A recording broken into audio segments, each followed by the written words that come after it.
car, sir. What's going on? This is a raid by ICE. Keep your hands where I can see them. Hey, he's just working, man. Sir, turn around. Hands behind your back. Now. I'm not doing anything. All right. You're being detained. Let's move. Minneapolis IC raids ignite debate, enforcement, rights, and the Fafo effect. In Minneapolis and the greater Twin Cities area, a controversial wave of immigration enforcement by U.S. Immigration and Customs Enforcement, or IC, has sparked heated discussions and deep division across the city.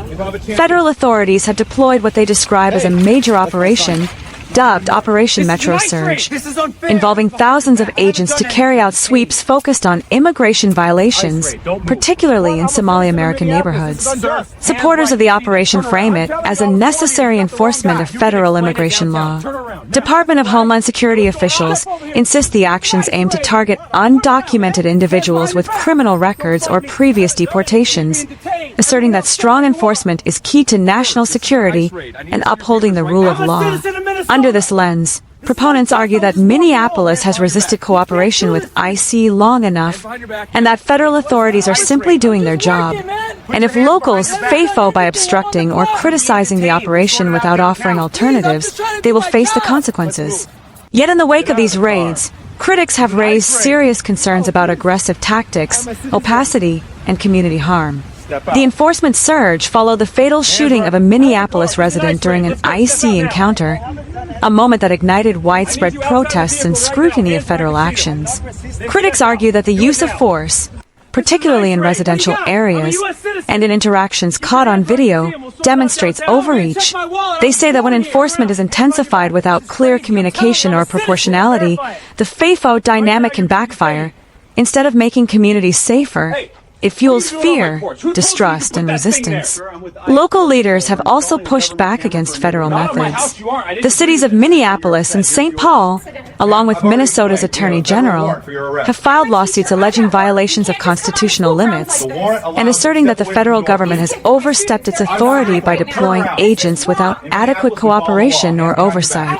Minneapolis passed ordinances to prevent IC from staging operations on city-owned property, further underscoring a tension between local autonomy and federal jurisdiction.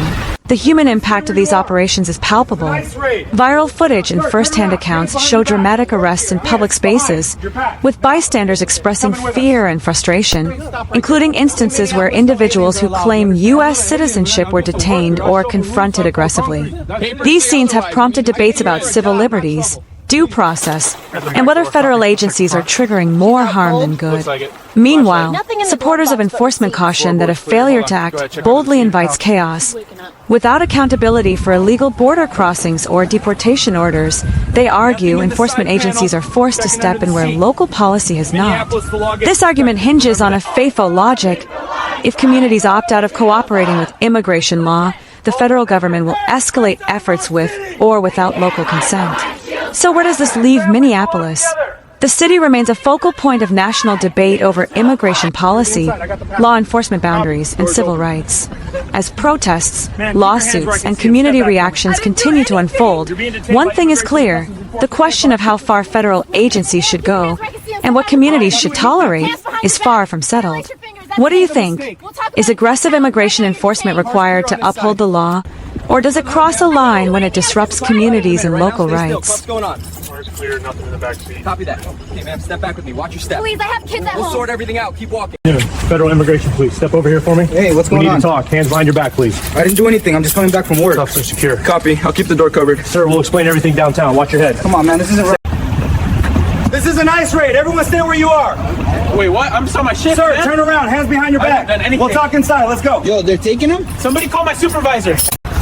Hands where I can see them. This is a raid by ICE. Everyone stop working right now. Minnesota doesn't allow aliens on the job site. ID's out now. Sir, I'm just a carpenter. I got my papers in the trailer. Then you won't mind showing me. Let's go. This is an ICE raid! Everybody stay where you are! Hey, man, I just work here. Turn around, hands behind your I back. got my badge in my pocket. I'm legal, okay? We'll sort it out at the station. Let's go. Man, come on. This is an ICE raid. I'm a citizen of Minneapolis. This is unjust. Put your hands behind your back, sir. You don't have the right. Hands behind your back, now. This isn't right. You're being detained. We'll sort it out downtown. Everyone's watching. Remember that. This is an ICE raid. No, it's... No immigrants allowed here. I'm the worker. I work here, man. Turn around. Hands behind your back. Come on, I haven't done anything. You're being detained. We'll sort it out downtown. Hey, I just stocked shelves.